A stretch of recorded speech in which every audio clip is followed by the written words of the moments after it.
जय शिवराय मित्रांनो, आजचा विषय खूप भावनिक आणि प्रत्येक बैलगाडा प्रेमींच्या मनाला भिडणार आहे. काल मैदानात जे काही घडलं ते कोणालाच अपेक्षित नव्हतं. आपल्या सगळ्यांचा लाडका बकासूर आणि त्यांचा साथीदार मल्हार यांच्या गाडीची अचानक झालेला फॉल पाहून हजारो लोकांच्या डोळ्यात पाणी आलं. शर्यतीपूर्वी वातावरण खूप उत्साहाचं होतं. सगळ्यांना खात्री होती की बकासूर पुन्हा एकदा मैदान गाजवणार, पण अचानक स्पीडमध्ये असताना गाडीचं नियंत्रण सुटलं आणि गाडी फॉल झाली. त्या क्षणी मैदानात शांतता पसरली. लोकांचा विश्वास बसत नव्हता की इतकं मजबूत आणि अनुभवी जोड फॉल कसा होऊ शकतो. या घटनेनंतर चाहत्यांच्या भावना सोशल मीडियावर स्पष्ट दिसून आल्या. अनेकांनी दुःख व्यक्त केलं, काहींनी तर मोबाईल बंद करून शांत बसण्याचा निर्णय घेतला. काही जण म्हणाले की हा दिवस पूर्ण खराब झाला, तर काहींनी बकासूरसाठी प्रार्थना केली. या प्रतिक्रिया दाखवतात की बकासूर फक्त एक बैल नाही, तर लोकांच्या भावना आणि विश्वासाचा भाग आहे. लोक त्याला देवासारखा मानतात आणि त्याच्या प्रत्येक विजयात स्वतःचा आनंद शोधतात. त्यामुळे त्याचा पराभव आणि त्याच्या मनाला लागणारा होता. या फॉल मागचं कारण असू शकतं, यावरही चर्चा सुरू झाली.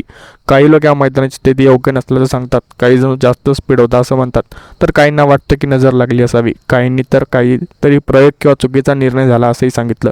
पण खरं कारण अजून स्पष्ट झालेलं नाही. मात्र एक गोष्ट नक्की आहे की अशा घटना खेळाच्या भाग असतात आणि त्या कोणाच्याही बाबतीत घडू शकतात. बकासूर हा फक्त बैल नाही, तो बैलगाडा शर्यतीचा राजा आहे. त्याने अनेक वेळा विजय मिळवून स्वतःचं वेगळं अस्तित्व निर्माण केलं. लोक त्याच्यावर जीवापाड प्रेम करतात आणि त्याच्या नावानेच मैदान उत्साहात निर्माण होतो. एका चाहत्याने म्हटलं की तू राजा आहेस आणि कायम राजा राहणार. आणि हे शब्द बकासूरच्या स्थानाचं महत्त्व स्पष्ट करतात. त्याचा पराभव झाला तरी महत्त्व कमी होत नाही. या घटनेतील मल्हारची परिस्थिती महत्त्वाची होती. सगळ्यांना सर्वात आधी चिंता होती की दोघांनाही काही दुखापत झाली नाही ना. सुदैवानं मोठं नुकसान झालं नाही आणि ही सगळ्यात दिलासादायक गोष्ट होती. कारण शर्यत जिंकणं किंवा हरणंही महत्त्वाचं असलं तरी प्राण्यांची सुरक्षितता सर्वात महत्त्वाची आहे.